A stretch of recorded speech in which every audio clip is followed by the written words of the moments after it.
Hi అండి. నమస్తే. తెలుగు నవలా శ్రోతలకు లక్ష్మి కథల ప్రపంచానికి స్వాగతం.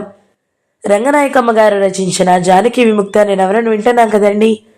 ఈరోజు వీడియోలో మనం పార్ట్ 39 వినేద్దామండి.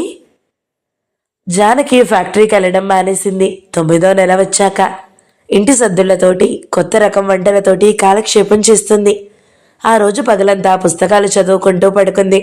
సాయంకాలం చీకటవుతుంటే లేచి వాకిట్లో కుర్చీ వేసుకుని కూర్చుంది. సత్యం రాలేదు, శాంత రాలేదింకా. రోజు శాంతా జానకి బయటకు వెళ్ళి కాసేపు నడిచి వస్తున్నారు. సాయంత్రం పూట కాసేపు నడిస్తేనే జానకి బాగా నిద్రపడుతుంది. సత్యం ఉన్నాడా అంటూ వచ్చాడు మోహన్. జానకి ఎవరినో ఒకరిని చూడగానే ప్రాణం లేచి వచ్చి, కూర్చోండి బాబు, ఏమీ తోచడం లేదు, ఎవ్వరూ రాలేదు అంది. మోహన్ లోపలికి వచ్చి చేతులు కడుక్కుని మంచినీళ్లు తాగి కుర్చీ తెచ్చుకుని కూర్చున్నాడు. సుందరమ్మ గారేరి? ఈ ముసలమ్మగారు ఆ ముసలమ్మగారు గీతా యజ్ఞానికి వెళ్లారు. ఎవరో స్వాముల వారు గీత చదువుతున్నారట, రోజూ వెళ్తున్నారు. ఈవిడ పెద్ద కమ్యూనిస్ట్ అయ్యారుగా, ఇంకా గీత వదలలేదా? అయ్యో, మీకు తెలియదు కదూ, నిన్న ఏమందో తెలుసా? గీతలో ఉన్నదంతా కమ్యూనిజమేనట. మీరు చెప్పుకునే సంగతులన్నీ అందులోనే ఉన్నాయంది. మోహన్ నవ్వి, bourgeois socialism, petty socialism, feudal socialism అని రకరకాల సోషలిజాలున్నాయి గాని సుందరమ్మ గారిది గీత సోషలిజం అన్నమాట అన్నాడు. నీ ప్రయత్నం గట్టిగా చెయ్యి, ఫలితం అంతా రావాలనుకోకు అనో ఏదో శ్లోకం ఉందట అందులో. అందరూ పనిచేసి ఎవరికి కావలసినట్టు వాళ్ళు తీసుకోవాలని కమ్యూనిజంలో అంటారే, అది ఇది ఒకటే కదా అని వాదించింది నిన్న. అది ఇది ఒకటే అయితే గీత పుట్టి ఎన్నో వందల సంవత్సరాలైంది. దానివల్ల విప్లవాలు ఏమీ రాలేదే. మార్క్స్ సిద్ధాంతం వల్ల సొంతాస్తికి వ్యతిరేకంగా విప్లవాలు ప్రారంభమయ్యాయి గాని అంతకుముందు గీత వల్లే అలాంటివేమీ రావాల్సింది కదా, రాలేదే. అడిగారా మీరు అన్నాడు మోహన్. మా అన్నయ్య మీలాగే మాట్లాడాడులేండి. ఈ పురాణాల వాళ్ళ ఇలాంటి వంకర టింకర మాటలే చెబుతూ ఉంటారండి. వాళ్ళ భక్తులు కూడా వాళ్ళని కొత్త కొత్త ప్రశ్నలు అడుగుతూ ఉంటారు కదా. కొత్త సిద్ధాంతాల్ని ఎదుర్కోవడానికి ఇలాంటి వెర్రి మొర్రి తర్కాలు చేస్తూ ఉంటారు. మన ముసలమ్మలు అందులో పడడం ఎంతసేపు? మీకు అర్జెంటు పనేమన్నా ఉందా? సత్యంతో మాట్లాడెళ్ళాలి. ఎందుకు? కాసేపు బయట నడిచొద్దామా? ఈ మధ్య రోజు శాంతగారు నేను వెళ్తున్నాము. బాగా అలవాటైపోయింది. కాసేపు నడవకపోతే సరిగా నిద్ర పట్టదు రాత్రుల్లో. అరే, అయితే పదండి. రాగానే చెప్పకపోయారా? కుర్చీలు లోపల పెట్టేనా? అక్కర్లేదులేండి అని జానకి చెప్పులేసుకుని వచ్చింది. ఈ ప్రాంతాల్లో చొక్కాల దొంగలే గాని కుర్చీల దొంగలు లేరా? గేటు గట్టిగా కట్టి ఇద్దరూ బయలుదేరారు. 100 గజాల దూరం నడిస్తే ఇల్లు తగ్గి ఖాళీ స్థలం మొదలవుతుంది. ఎంతసేపు నడవడానికైనా హాయిగా ఉంటుంది. అప్పుడే వెన్నెల వచ్చేసింది. జానకి తొందరగా నడవలేక నెమ్మదిగా భారంగా నడుస్తుంది. మోహన్ గబగబా 2 అడుగులు ముందుకు నడిచి మళ్ళీ వెనక్కి తిరిగి వస్తున్నాడు. మర్చిపోతున్నానండి అంటూ, మీరు కమ్యూనిస్టులు కదా, అందుకని అంత పురోగమనంతో వెళ్ళిపోతున్నారు అని నవ్వింది జానకి. నా మొహం, నేనే కమ్యూనిస్టులండి. ఏదో 4 పుస్తకాలు చదివిన వాళ్ళందరూ కమ్యూనిస్టులేనా? ఎంతంత త్యాగాలు చేయాలి దానికి. మాట్లాడుకుంటూ నడుస్తుంటే శాంత సంగతి, సత్యం సంగతి వచ్చింది. వాళ్ళిద్దరూ ఒకళ్ళ కోసం ఒకళ్ళు పుట్టారేమో అనిపిస్తుందండి నాకు అంది జానకి. వాళ్ళని చూస్తే నాకు ఆశ్చర్యంగా ఉంటుంది. వాళ్ళిద్దరూ అంత చక్కగా ఉండడానికి కారణం ఏమిటనుకుంటున్నారు? ఇద్దరూ చాలా మంచివాళ్ళండి. మంచివాళ్ళంటే ఏ విషయానికి తగులు పెట్టుకోరు. తగులు పెట్టుకోవలసిన అవసరం వస్తే కూడా తగులు పెట్టుకోరా? మీ వాళ్ళు నాకు డబ్బే ఇవ్వలేదే అంటాడనుకోండి సత్యం, అప్పుడు తగులు పెట్టుకోదా శాంత? ఛీ, మా అన్నయ్య అసలు ఆ మాట అంటాడా? అదే నేను చెప్పబోయేది. సత్యం అలా అనమన్నా అనడు. అంటే శాంత అతన్ని భరించదు. తగులు పెట్టుకోకపోవడమే మంచితనం అనుకుంటున్నారా? తగు పెట్టుకుంటేనే చాలా మంచి, పెట్టుకోకపోతే చాలా చెడ్డ అయ్యే పరిస్థితులు బోలెడుంటాయి. చెప్పాలంటే ప్రతి చోట ఇప్పుడున్న పరిస్థితులన్నీ అవే. నిజమేలేండి, తగు పెట్టుకోవలసిన చోట పెట్టుకోకుండా ఎలా ఉండగలం? అసలు అలాంటి పరిస్థితే లేకుండా ఉండాలి గాని వీళ్ళ సంబంధం అందరిలాగా డబ్బు మీదో కులం మీదో ఇంకో చెత్త మీదో జరిగింది కాదు కదా. తగులు ఎలా వస్తాయి? చెప్పాలంటే అంత మాత్రాన కూడా చాలదులేండి. డబ్బుని ధిక్కరించి కులాల్ని మతాల్ని ఖండాన్ని కూడా ధిక్కరించి చాలామంది ప్రేమ వివాహాలు చేసుకుంటూనే ఉంటారు. అలాంటి వాళ్ళల్లో కూడా ఆడవాళ్ళంతా లొంగుబాటుతనంగా, మగవాళ్ళంతా ఏదో ఒక రకం పెత్తనం చేసే వాళ్ళలాగా ఉంటారు. దాంతో వాళ్ళ కాపురాలు కూడా అందరి కాపురాల్లాగే తయారవుతాయి. సత్యం శాంత లాంటి వాళ్ళు కాదు. ఆడ మగ సమానం అని అందరం ఏదో పైపైన మాటల్లాగా అంటాం కానీ వీళ్ళకి మాత్రం ఈ సమానత్వం అంటే నరనరాల్లోనూ జీర్ణించుకుపోవడం అంటారే, అలా జీర్ణించుకుపోయింది అనిపిస్తుంది. లేకపోతే అలా ఉండలేరు.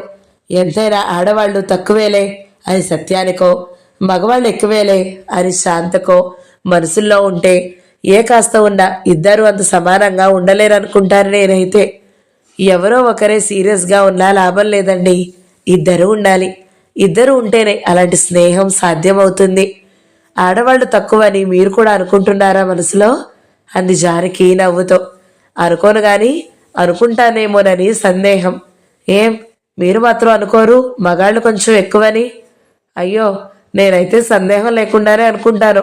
అనుకోకూడదని తెలుసు గాని ఎందుకో అలా అనుకుంటూనే ఉంటాను. ఇందాక మీరు రాగానే లోపలికి వెళ్ళి మంచినీళ్ళు తాగారా? పాపం నేనిస్తే బాగుండేది అనుకున్నాను. చెప్పాలంటే ఈ పరిస్థితుల్లో మీరే నాకు ఇవ్వాలి కానీ నేను మీకు ఇవ్వడం ఏమిటి? మా అన్నయ్య చీపురు పట్టుకుంటే ఇప్పటికీ నాకు అదోలాగా ఉంటుంది. ఆడవాళ్ళు పట్టుకుంటే అలా ఉండదు.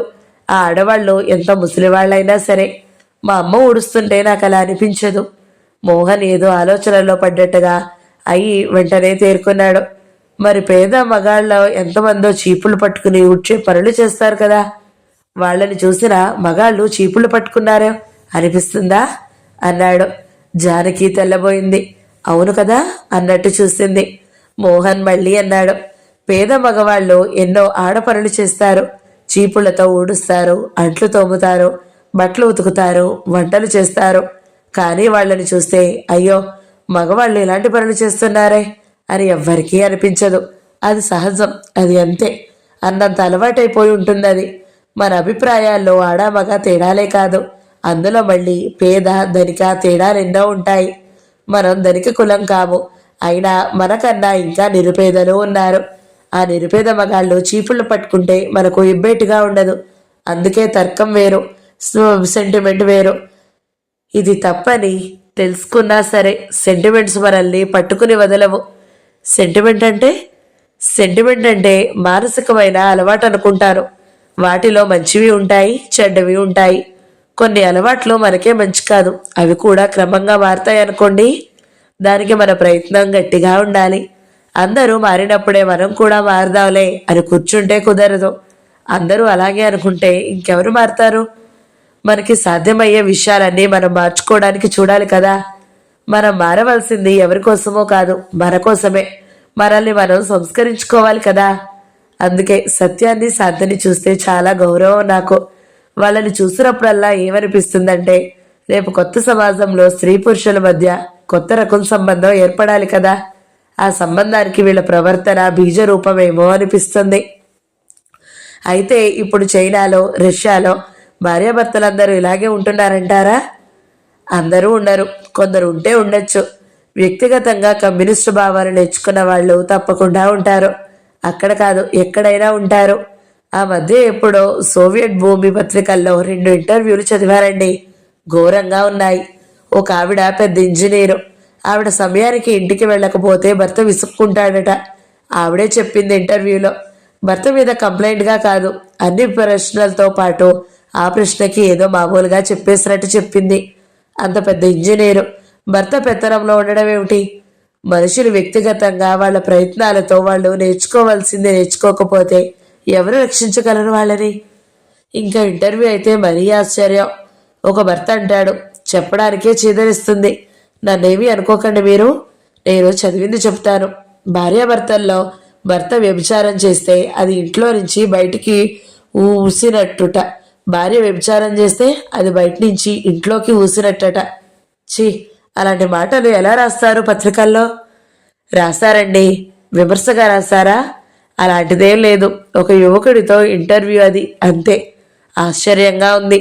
అక్కడ మంచి భావాల గల స్త్రీ పురుషులు ఉండరని కాదు, నేనైతే అంత మంచి విషయాలు చదవలేదు. అందుకే సత్యం వాళ్ళ విషయాలు నాకంత ఆశ్చర్యం. ఒక విషయానికి నాకు మరీ ఆశ్చర్యం వేస్తుందండి. మగాడి పెత్తనం లేకపోతే సంసారం నడవదంటారు కదా. మా ఇంట్లో మగాడి పెత్తనం లేకుండా సంసారం నడవడం లేదు. మగాడి పెత్తనం లేకుండా సంసారాలు నడవకపోయినట్లయితే ఆ సంసారాలే శుద్ధ అనవసరం. బాగా అన్నారు. జానకి చాలా సంతోషం వేసింది. మగాడి పెత్తనం ఉండనక్కర్లేదంటే చాలా మంచిదని ఎలా అర్థం చేసుకుంటారో తెలుసా? మగాడు నోరెత్తకుండా ఒక మూలపడి ఉండాలని అన్నట్టు అర్థం చేసుకుంటారు. పెత్తనం లేకపోవడం అనే మాటని అసలు ఊహించలేరు. ఆడవాళ్ల మీద మగాళ్ళు పెత్తనం ఉండాలి, పేదవాళ్ల మీద డబ్బున్న వాళ్ళ పెత్తనం ఉండాలి, నౌకర్ల మీద యజమానుల పెత్తనం ఉండాలి. అంతా పెత్తనమే లోకంలో. పెత్తనం లేకపోతే లోకం నడక స్తంభించిపోతుంది చాలా మంది దృష్టిలో. వాళ్ళు వీళ్ళు వేరువేరుగా ఉండకుండా అంతా ఒక్కటైతే ఎవరి పెత్తనమో అక్కర్లేదు అంది జానకి. ఎంత మంచి మాట అన్నారు. ఒక తమాషా చెప్పాలి మీకు. అయ్యయ్యో, ఇంతసేపు మర్చిపోయాను. ముందు ఒక ప్రశ్నకి జవాబు చెప్పండి. డబ్బున్న వాళ్ళు అని డబ్బు లేని వాళ్ళు అని తేడాలు పోవచ్చు, నౌకర్లని యజమానులని తేడాలు పోవచ్చు, కానీ ఆడవాళ్ళని మగవాళ్ళని తేడా ఎలా పోతుంది చెప్పండి? ఎప్పటికైనా అందరూ ఆడవాళ్ళు అవుతారా? అందరూ మగవాళ్ళు అవుతారా?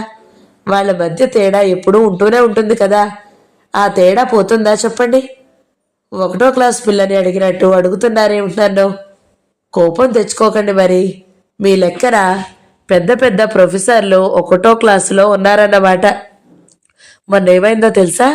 నేను సిటీ బస్సులో వెళ్తుంటే ఒక వాల్ పోస్టర్ కనబడింది. స్త్రీ స్వేచ్ఛ స్వతంత్రాల గురించి సెమినార్ అని. పలానా చోటని మాట్లాడేవాళ్ళు పేర్లు అవి ఉన్నాయి అందులో. ఇంకా అరగంట టైం ఉంది. అప్పటికి టైం ఉంది కదా అని ఆ బస్ దిగి ఇంకో బస్ పట్టుకుని వెళ్ళాను. నేను వెళ్ళేటప్పటికి ఒక ఆయన ఉపన్యాసం దంచేస్తున్నాడు. స్త్రీ పురుషులు సమానం కానే కాదు అంటున్నాడు. ప్రకృతి సహజంగానే వాళ్ళకి తేడా ఉంది, ఆ తేడా ఎప్పటికన్నా పోతుందా అంటున్నాడు. చాలండి, అలా ఎవ్వరూ అనరు. ఆ తేడా సంగతి ఎందుకు, అది పోవాలని ఎవరంటారు? అయ్యో, ఇదేమిటి నిజంగానే అన్నారండి, నమ్మరా? నేను నమ్మలేండి. అలా మాట్లాడితే వినేవాళ్ళు నవ్వరు. అయ్యయ్యో, మీరు అసలు పెద్ద పెద్ద వాళ్ళ ఉపన్యాసాలు ఏమీ వినలేదనుకుంటారు. ఎంతంత చెత్త మాట్లాడతారో తెలుసా? వినేవాళ్లలో చాలామంది ఉపన్యాసకుడి కన్నా అజ్ఞానంలో ఉంటారు కాబట్టి వాళ్ళ నోటుకొచ్చినట్టు మాట్లాడేస్తారు. నేను చెప్పిన ఆయన నాగయ్య అని పెద్ద ప్రొఫెసర్ అండి. సెమినార్ దగ్గర నుంచి ఒక కరపత్రం తీసుకొచ్చాను, కావాలంటే ఈసారి చూపిస్తాను మీకు. ఆయన ఎంత చెత్త మాట్లాడాడో చెప్పలేను. ఆడవాళ్ళకి మగవాళ్ళకి ప్రకృతి సహజంగానే తేడా ఉంది కదా అంటాడు ఎంతసేపును. ఆ తేడా తీసేయాలని ఎవరన్నా అంటున్నారా? వాళ్ళ పరిస్థితులు సమానం అవ్వాలంటారు కానీ సరిగ్గా ఆ పాయింటే చెప్పాను నేనును. ఏమిటి, మీరు కూడా మాట్లాడారా? మాట్లాడడం అంటే పెద్ద ఉపన్యాసం కాదు. సెమినార్లో ఒక ఉపన్యాసకుడు మాట్లాడాక వినేవాళ్ళు ప్రశ్నలు అడుగుతారు. ఎవరెక్కడ కూర్చుంటే అక్కడి నుంచే మాట్లాడతారు. నాగయ్య మాట్లాడుతుంటే మోహన్కి ఒళ్ళు మండిపోయి ఆయన మాట్లాడడం పూర్తి కాగానే తను లేచి నించుని అన్నాడు, స్త్రీకి పురుషుడికి సమానత్వం అంటే అందరూ స్త్రీలవ్వాలనో అందరూ పురుషులవ్వాలనో బుర్రలన్న వాళ్ళు ఎవ్వరూ అనరు. సమానత్వం కావాలనేది వాళ్ళ పరిస్థితుల్లో, వాళ్ళ హక్కుల్లో, వాళ్ళ స్థానాల్లో, అంతేగాని దేహ నిర్మాణంలో సమానం అవ్వాలని ఎవరన్నా అంటున్నారా? సామాజిక విషయాల్ని ఎన్నటికీ మారడానికి వీళ్ళని ప్రకృతి విషయాల్లాగా జమకట్టి మాట్లాడుతున్నారు నాగయ్య గారు అనేసరికి చాలామంది చప్పట్లు కొట్టి మోహన్ పాయింట్ని సమర్థించారు. ప్రొఫెసర్ గారు జవాబు చెప్పాలి కాబట్టి కంఠం సర్దుకుని, ఆ దేహ నిర్మాణంలో తేడా వల్లనే స్త్రీకి ఎప్పుడూ పురుషుడు రక్షణ కావలసి ఉంటుంది. ఎప్పటికీ పురుషుడు రక్షించేవాడిగా, స్త్రీ రక్షింపబడేదిగా ఉండవలసి వస్తుంది అన్నాడు. దేని నుంచి రక్షిస్తాడు పురుషుడు స్త్రీని అన్నాడు మోహన్ వెంటనే. రౌడీల నుంచి, దొంగల నుంచి, పరపురుషుల నుంచి అని ప్రొఫెసర్ గారు ఒక లిస్టు చదువుతుంటే చాలామంది నవ్వారు. దాంతో ప్రొఫెసర్ గారు ముఖం మార్చుకుని కూర్చున్నాడు. జానకి అదంతా విని, మీరంతా చక్కగా చెప్తే ఆయనకెందుకు అర్థం కాలేదండి అంది ఆశ్చర్యపోతూ. నేను ఇదివరకు మీలాగే అనుకునేవాడిని. మనం చెప్పేది మంచి విషయం అయితే అందరూ తప్పకుండా ఒప్పేసుకుంటారు అనుకునేవాడిని. కానీ అది తప్పని తర్వాత తెలిసిందనుకోండి. అందరూ అలా ఒప్పుకోరు. మనం ఎంత మంచి పాయింట్ చెప్పినా ఎదుటివాడు కిక్కురు మరడానికి వీల్లేనంత పగడ్బందీగా చెప్పినా వాళ్ళ పాట వాళ్ళు పాడుతూనే ఉంటారు. మీకు చిన్న ఉదాహరణ చెప్పనా? మనం చదివాలండి, మా వర్కర్స్ క్లాస్ కోసం ఎప్పుడూ ఏదో ఒక పుస్తకం చదివి చెబుతున్నాం కదా. మనుషులు పేదరికానికి మూలం జనం ఎక్కువగా పెరిగిపోతూ ఉండడమే అని రాశాడు. 1798లో ముల్తూస్ అనే ఆర్థికవేత్త. కానీ మరో మనిషున్నవాడు నోటితో మాత్రమే పుడతాడా? కాళ్ళు చేతులు ఉండవా? వాడి పని వాడు చేసుకోడా? వాడి శ్రమతో వాడు బతకొచ్చు కదా. ఆ పాయింట్లన్నీ తోడి తర్వాత కాలంలో మార్క్స్ అద్భుతమైన జవాబు చెప్పాడు. యంత్రాలు డెవలప్ అవుతున్న కొద్దీ యంత్రాల మీద ఒక మనిషి చేసే ఉత్పత్తి ఆ మనిషికే కాదు, 100 మందికి 1000 మందికి సరిపోతుంది. ఎటొచ్చి ఆ ఉత్పత్తి అంతా యజమాని సొంతం అయిపోతుంది అన్నదే సమస్య, గాని జనం ఎక్కువ అవడం సమస్య కాదన్నాడు. ఇంకా చాలా పాయింట్లు చెప్పాడులేండి. ఈ జవాబుతో జనాభా సిద్ధాంతం చావాలి కదా, కానీ చచ్చిందా? నిక్షేపంలా ఉంది. జనం ఇలా పెరిగిపోతుంటే తిండెలా దొరుకుతుంది అని పాడుతూనే ఉన్నారు ఈనాటికి. ప్రొఫెసర్లు అదే మాట్లాడతారు, పత్రికలు అవే రాస్తాయి, ప్రభుత్వము అదే ప్రచారం చేస్తుంది. అంతా పాతపాటే. జనం అదే నిజం అనుకుంటున్నారు. ఒక విషయానికి ఎంత కరెక్ట్ జవాబు చెప్పినా మారదలుచుకొని వాళ్ళు మారకుండానే ఉంటారు. ఎందుకంటే వాళ్ళకి అందులో లాభం ఉంటుంది. నాగయ్య గారిని అలా అడిగాం కదా, కానీ ఆయన రేపు స్త్రీ గురించి ఇంకొక చోట ఉపన్యాసం ఇస్తే మళ్ళీ పాతదే మాట్లాడతాడు, సందేహం లేదు. ఎవరో 2 వ్యక్తులు కొంచెం దూరంగా నడిచి వెళ్తుంటే జానకి ఆశ్చర్యంగా చూస్తూ నించుంది. ఒక అతని నడక ఎక్కడో తెలిసిన నడకలాగా అనిపించింది. ఒక క్షణం వెంకట్రావేమోనని అనుకుని చాలా ఆశ్చర్యంగా అలాగే చూసింది. తను అలా ఉండడం వెంకట్రావు చూడాలని జానకి ఆశ. అతను చూస్తే ఇప్పుడు అనుకుంది, పరాయి మగాడితో తను ఇంత ఒంటరిగా తిరగడం, మాట్లాడడం నిజంగా అతను చూస్తేనా ఎంత కుళ్ళుతాడో. అలాంటి సందర్భం ఏదన్నా జరగాలని జానకి చాలాసార్లు అనిపిస్తూ ఉంటుంది. వాళ్ళు కొంచెం దగ్గర నుంచి మాట్లాడుకుంటూ వెళ్లారు. ఎవరో కొత్త వాళ్ళు. చాలా నిరుత్సాహం కలిగింది జానకి. పదండి, తిరుగుముఖం పడదాం, చాలా దూరం వచ్చాం అన్నాడు మోహన్. అవును, అన్నయ్య వచ్చే ఉంటాడు. ఇద్దరూ తిరిగి వచ్చేటప్పటికి అందరూ ఉన్నారింట్లో. మోహన్ కాసేపు సత్యంతో మాట్లాడి వెళ్ళిపోయాడు. జానకి మగాళ్లతో కలిసి అలా బయటికి వెళ్ళడం, అంత చనువుగా మాట్లాడడం సుందరమ్మకి అంతగా ఇష్టం ఉండదు. ఇంటావిడ ఏమనుకుంటుందో అని మొట్టమొదట భయం. తన పెద్దన్న గారి కోడలు రత్నం ఏమనుకుంటుందో అని రెండో భయం. ఇలాంటి భయాలు ఇంకా 14 ఉన్నాయి. అప్పుడప్పుడు సత్యంతో చూచాయిగా అంటూనే ఉంటుంది. ఆ రాత్రి కూడా జానకి నిద్రపోయాక వాకిట్లో సత్యంతో అంది, అది అలా వెళ్తే ఏం బాగుంటుంది? మొన్న ప్రభాకర్తో వెళ్ళింది, ఇవాళ ఇతను. చూసేవాళ్ళు ఏమనుకుంటారు? నువ్వు కాస్త చెప్పు దానికి అంది విసుక్కుంటూ. సత్యం చాలా శాంతంగా చెప్పాడు, ఎవరూ ఏమీ అనుకోరమ్మా, అంతా మన భయం గాని ఎందుకు అనుకుంటారు? అందరినీ చూసి మనం అనుకుంటున్నామా? ఎవరైనా అంతే కదా. పోనీ తెలిసో తెలియకో అనుకుంటే తర్వాత వాళ్లే పశ్చాత్తాపడతారు. జానకి ఎంత ఉత్సాహంగా ఉంటుందో చూడు. చక్కగా పుస్తకాలు చదువుకుంటుంది, నలుగురితోటి మాట్లాడుతుంది, అన్ని సంగతులు అర్థం చేసుకుంటుంది. దాని మారాన దాని ఉండనియ్యి, దానికి తోచినట్టు అది చేసుకుంటుంది. అమ్మా ఏమంటుందో, అన్నయ్య ఏమంటాడా అని భయపడుతూ కూర్చుంటే ఇక దానికి ఏం చేతనవుతుంది? ఏం ధైర్యం వస్తుంది? జానకి శారదతో స్నేహంగా ఉండడం లేదు, లక్ష్మితో స్నేహంగా ఉండడం లేదు. అలాగే మగాళ్ళతోటి స్నేహంగా ఉండొచ్చు. దాని వివేకం దానికి ఉంటుంది కదా. శాంత ఎప్పటి నుంచో మన ఇంటికి వచ్చేది కాదు. ఆడపిల్లలు మగాళ్లతో మాట్లాడినా ఏం పర్వాలేదమ్మా. 10 మందితో మాట్లాడితేనే ఎవరు ఎలాంటి వాళ్ళో అర్థం చేసుకునే జ్ఞానం వస్తుంది. ఎంతసేపు అది తప్పులు చేస్తుందేమో, దానికి ఏమీ తెలియదేమో అనుకుంటే ఎలాగా? మనకిలాగే దానికి మంచి చెడ్డలు తెలుస్తాయి. మన పిల్ల కదా అని దాని మీద మనం పెత్తనం చేయకూడదు. మన పిల్ల అయినా సరే పరాయి వాళ్ళని గౌరవంగా చేసినట్టు గౌరవంగా చూడాలి. దాని మీద మనకి నమ్మకం ఉండాలి. తప్పులు చేయకూడదని మనకు తెలిసినప్పుడు దానికి మాత్రం తెలీదా? దానికి తెలుస్తుంది. అదేమన్నా తెలివి తక్కువ మనిషి అనుకున్నావా? మేం లేం కదా అని మోహన్ రాగానే తీసుకెళ్ళిందేమో. ఒకసారి నేనే చెప్పాను, ఎవరినో ఒకరిని తీసుకెళ్ళకూడదా అని. రోజు మీరిద్దరు వెళ్ళకూడదు, మామగారిని కూడా తీసుకుని మీరు ముగ్గురు వెళ్ళండి రేపటి నుంచి. ఆ గీతా పారాయణ ఎక్కడికి పారిపోతుంది? టైం ఎంత వేస్టు. అంతకన్నా చక్కగా కాసేపు నడిచి వస్తే మీ ఆరోగ్యాలు బాగుంటాయి. మీ ఇష్టం మీదని సరిపెట్టుకుంటున్నాను గాని 10 రోజుల నుంచి మీరు అక్కడికి పోతుంటే నాకు ఒళ్ళు మండిపోతుంది అన్నాడు. అంతసేపు శాంతంగా మాట్లాడి చివరికి కోపంగా. సుందరమ్మ కొంచెం నవ్వింది.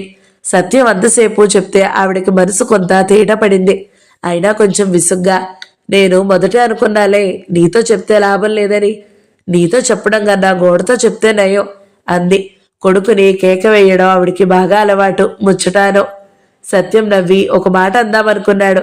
జానకి ప్రభాకర్ తోటో, మోహన్ తోటో, బాబ్జీతోటో, ఇంకొకళ్ళతోటో ఎంతమందితో మాట్లాడితే మాత్రం ఏం కొంప మురుగుతుంది?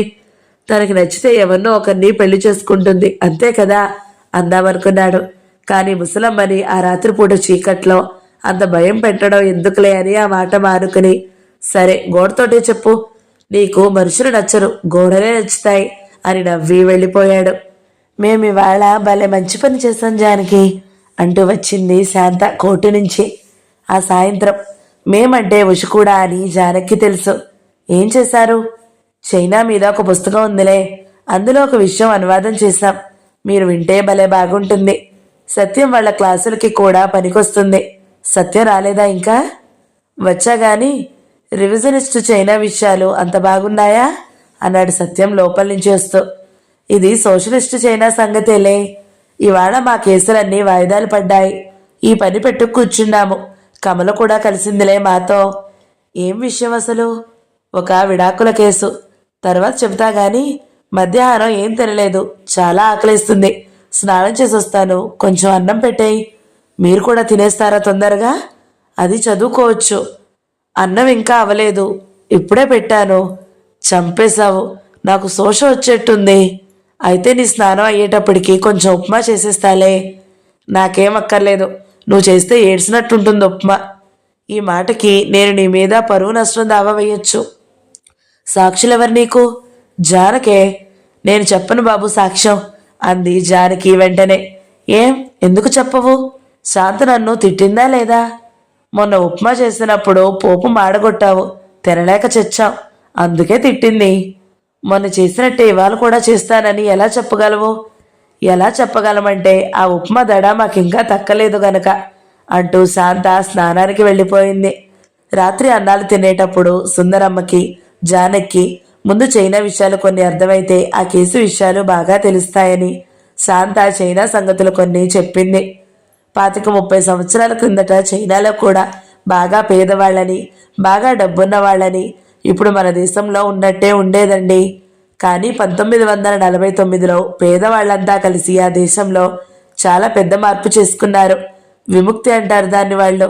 ఇతర దేశాల నుంచి చాలామంది పెట్టుబడిదారులు వచ్చి చైనాలో ఫ్యాక్టరీలు అవి పెట్టి చైనా వాళ్ళతోటే పని చేయించి చాలా ఆస్తులు సంపాదించారులేండి. అప్పటికీ నిజానికి ఆ ఆస్తులన్నీ చైనా పేదల కష్టార్జితమే కదా. అందుకని చైనా వాళ్ళు బయట దేశాల పెట్టుబడిదారుల్ని తరిమేసి వాళ్ళ ఆస్తులన్నిటినీ తమ దేశంలో ఆస్తిగా మార్చుకున్నారు. పెద్ద పెద్ద భూస్వాముల అధీనంలో ఉన్న భూములన్నీ కూడా పేద రైతులు, పొలం పనులు చేసే కూలీలు పనిచేసుకున్నారు. అదంతా ఎన్నో సంవత్సరాల ఉద్యమాలు, యుద్ధాలు చేస్తేనే సాధ్యమైంది. మొత్తానికి 1949 నాటికి వాళ్ళ పెద్ద ఎత్తున జరిగే దోపిడీని ఆపుకున్నారన్నమాట. ఇంకా చైనా దేశంలోనే ఉండే పెట్టుబడిదారులు వాళ్ళ సొంత ఆస్తులు ఉన్నాయిలేండి, వాళ్ళందరి ఆస్తులను కూడా తీసేస్తేనే గాని దోపిడీని పూర్తిగా అరికట్టనట్టు అవదు. అదంతా వేరే కదా. విముక్తిలో మొట్టమొదటి దశ పూర్తయ్యాక చైనా పేరుని ప్రజల చైనా అని మార్చుకున్నారు. చైనా ఇక శ్రామిక ప్రజల పరిపాలనలో ఉండదు, ప్రారంభమైందన్నమాట. అప్పటి నుంచి ప్రతి రంగంలోనూ, వ్యవసాయంలో, పరిశ్రమల్లో, చదువుల్లో, కోర్టుల్లో, ప్రతి చోట అనుకోండి పాత పద్ధతులన్నీ మార్చుకోవడం మొదలుపెట్టారు. పాత దోపిడీ సమాజం విప్లవకరంగా మారడం మొదలుపెట్టింది. ఒక దేశాన్ని చూడడానికి ఇతర దేశాల నుంచి ఎప్పుడూ చాలామంది వస్తూనే ఉంటారు. విముక్తి తర్వాత చైనాని చూడడానికి బోలెడు మంది విదేశీ రచయితలు వచ్చి చైనా మీద బోలెడు పుస్తకాలు రాశారు. వాళ్లలో ఒక ఆయన ఫెలిక్స్ గ్రీన్ అనే అమెరికా రచయిత. ఆయన చాలాసార్లు చైనా వెళ్ళి అక్కడ కమ్యూన్లు, ఫ్యాక్టరీలు, ఆఫీసులు, స్కూళ్ళు, ఆసుపత్రులు, జైళ్ళు, కోర్టులు దాదాపు దేశమంతా చూసి వాల్ హ్యాస్ 2 sides అనే పుస్తకాన్ని రాశారు. అంటే గోడకి 2 వైపులున్నాయి అని దాని అర్థము. ఆ పేరెందుకు పెట్టాడంటే చైనా చుట్టూ ఒక పెద్ద గోడ ఉంటుందట. శత్రువులు దండెత్తి రాకుండా పూర్వం ఎప్పుడో కట్టారు దాన్ని. ఆ గోడకి బయట వైపు ఉన్న దేశాల్ని చైనాలో ఏదో ఘోరం జరిగిపోతుందని, అక్కడ స్వేచ్ఛా స్వాతంత్రాలు నశించిపోతున్నాయని చైనా గురించి దుష్ప్రచారం మొదలుపెట్టాయి. విముక్తి తర్వాత చైనాలో స్వేచ్ఛా స్వాతంత్రాలు పోయిన మాట నిజమే, కానీ ఎవరి స్వేచ్ఛా స్వతంత్రాలు పోయాయి? సామ్రాజ్యవాదుల స్వేచ్ఛా స్వతంత్రాలు, వాళ్ళ ఏజెంట్ల స్వేచ్ఛా స్వతంత్రాలు. పాపం వాళ్ళు పూర్వంలాగా చైనాని దోచుకోవడానికి వీలు లేకుండా పోయింది కదా. మరి అది వాళ్ళ స్వేచ్ఛ పోవడమే కదా. అందుకే చైనా చెడిపోతుందని వాళ్ళంతా పెద్ద ఎత్తున ప్రచారాలు మొదలెట్టారు. ఈ ఫెలిక్స్ గ్రీన్ అనే రచయిత చైనా గోడకు బయట పక్క ప్రపంచాన్ని వినడం మాత్రమే కాదు, లోపల పక్క ఏం జరుగుతుందో కూడా తెలుసుకోండి. ఆ గోడకి రెండో వైపు కూడా ఉందని అర్థం చేసుకోండి. ఆ గోడకి రెండు వైపులున్నాయి అని ప్రపంచ ప్రజలందరికీ చెప్పడానికి తన పుస్తకానికి ఆ పేరు పెట్టాడు. ఆ పుస్తకం 1961లో రాశాడు. అంటే విముక్తి తర్వాత 12 ఏళ్లకి. అందులో ఒక చిన్న చాప్టర్ అన్నమాట ఈ విడాకుల కేసు. చైనా కోర్టులో ఈ కేసు జరుగుతుంటే ఆయన స్వయంగా చూశాడు. ఈ కేసు ఏ సంవత్సరంలో జరిగిందో వివరం లేదు. ఇంకా కొన్ని విషయాలు వివరంగా లేవు. అయినా మన కోర్టుల గురించి, మన జడ్జీల గురించి కొంచెం తెలిసిన వాళ్ళు ఈ చైనా కోర్టుని చూసి ఎంత మొచ్చపోతారో. అన్నాలు పూర్తయ్యేటప్పటికీ ఆ ఉపోద్ఘాతం అంతా పూర్తి చేసింది శాంత. ఆ కేసేమిటో వినాలని సుందరమ్మకి కూడా ఆసక్తి పుట్టుకొచ్చింది. మామగారిని కూడా పిలవరాదు జానకి అన్నాడు సత్యం జానకితో. నయం, మామగారు వింటారా ఇలాంటి సంగతులు అంది జానకి సంకోచంగా. ఎందుకు వినరు? చైనా గీత చదువుతున్నామని చెప్పు, పరిగెత్తుకొస్తారు. జానకి కదల్లేదు, నవ్వి ఊరుకుంది. వంటిల్లు సర్దేసి అందరూ మధ్య గదిలోకి చేరారు. శాంత చదవడం మొదలుపెట్టింది. జానకి విముక్తి 39వ భాగం సమాప్తం. ఈ వీడియో మీకు నచ్చినట్లయితే లైక్ చేయండి, షేర్ చేయండి, మంచి కామెంట్ పెట్టండి. ఎవరైనా మొదటిసారి మన ఛానల్ని చూస్తున్నట్లయితే సబ్స్క్రైబ్ చేసుకోండి. Thank you so much for watching. నమస్తే.